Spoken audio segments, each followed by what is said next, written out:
Crown preparation for upper molar, suggested step and fundamentals from start to finish, coming up.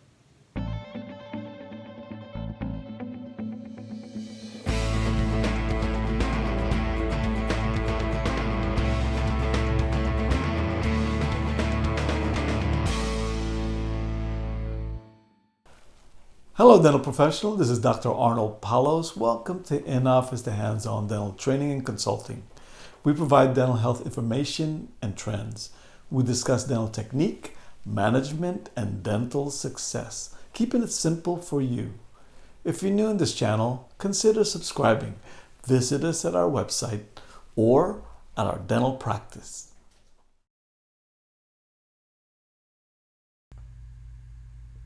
In this video, the purpose of our exercise is to know the metal crown preparation design and criteria, steps to follow, key measurements, and fundamental guidelines.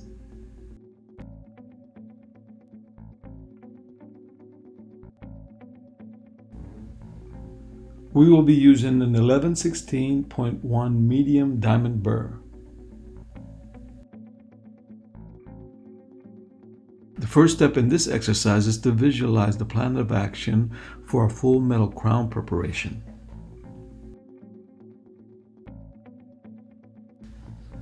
The technique will require sufficient reduction of tooth structure to provide adequate room for the restorative material that will be used to fabricate a full cast restoration. A common question at this point is, where do you start? Leave a comment down below and let us know where you start your crown preparations. For this upper left second molar, tooth number 15, we will start on the lingual surface. For an upper left second molars, you will find that the lingual surface is a very accessible surface to start with. Lingual surface on the upper molars are the least critical surface. It gives you a chance to warm up on cutting the tooth structure.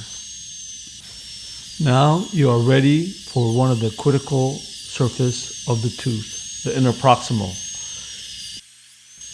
Be very careful not to damage adjacent teeth. During this process of interproximal clearance of the mesial and distal surface, it is critical that the burr and the handpiece are in constant movement. This will prevent that diamond burr and the handpiece from getting caught on the tooth structure.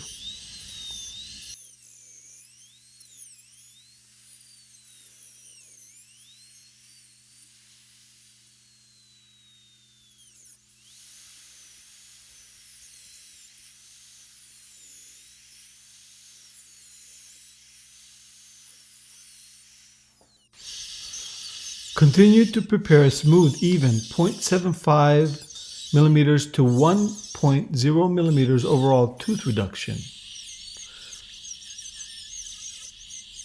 The axial wall should be free from undercut and tapered approximately 8 to 10 degrees from the long axis of the tooth. The axial reduction are performed parallel to the long axis of the tooth, rounding off all sharp line angles. After reassessment of the full crown preparation comes the critical occlusal reduction. We will start with the mesial buccal occlusal plane. Using the burr as a guide, the 11/16.1 diamond burr with a 1 millimeter diameter.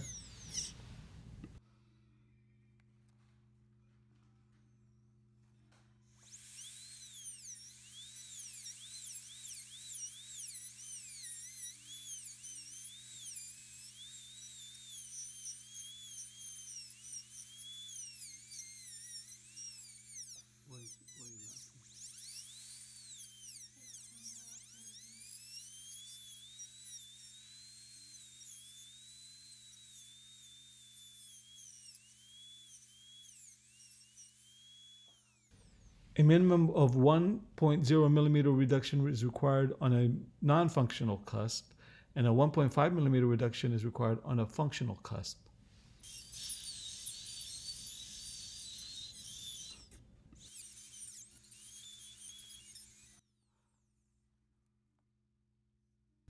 Clearance should be checked in maximum intercuspal position.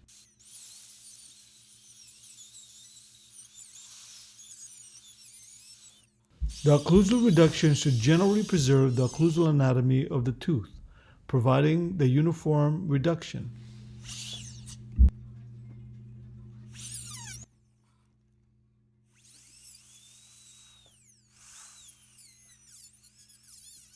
Second plane of reduction of the functional cusp and non-functional cusp, as well as the multiple plane reduction of the buccal and lingual wall.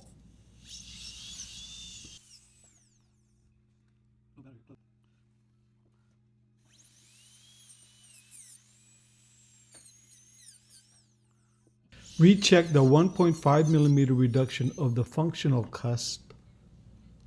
Clearance should be checked in maximum intercuspation position as well as the lateral excursion.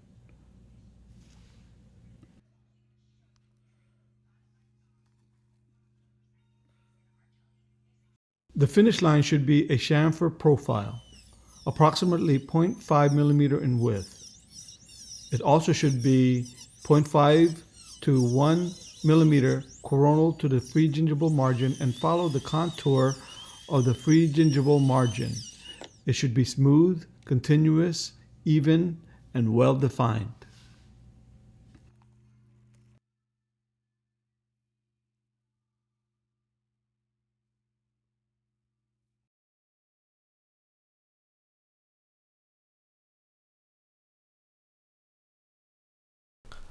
Question 4 today.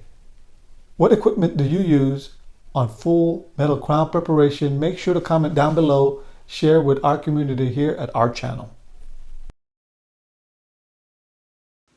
The take-home message for this exercise is keep your instrument sharp and minimize the instrument use.